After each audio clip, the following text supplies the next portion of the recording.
Dozens of firefighters spent much of their holiday weekend responding to small fires all across Central Oregon. Good evening, I'm Lee Anderson. Bola Badabo is here now with how many there have been. Bola?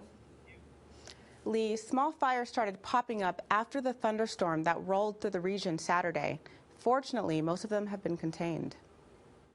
Over the 4th of July holiday weekend, Central Oregon firefighters responded to about 22 small wildfire starts. Due to the thunderstorm that broke out Saturday, 18 of the small fires were lightning caused. And as we continue through the week and probably into next week, firefighters do continue to respond to new incidents that are continuing to pop up from the storms.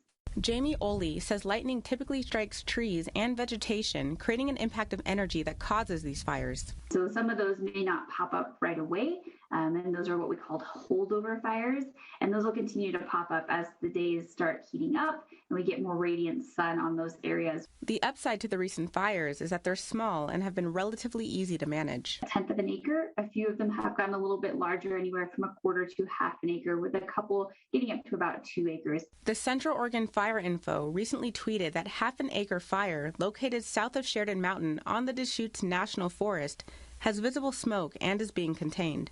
As temperatures rise back into the 90s, Oli advises you take extra precautions. Make sure that your campfire is fully extinguished before you leave it. If you're driving a trailer, make sure that those chains are attached and not dragging. In general, new fires remain low across the Northwest as fire danger decreased with cooler, wetter weather. Currently, firefighters from the Northwest have traveled to Alaska to help fight major wildfires. Oli also advises people not to park and drive on dry grass in an effort to decrease human-caused fires. Lee?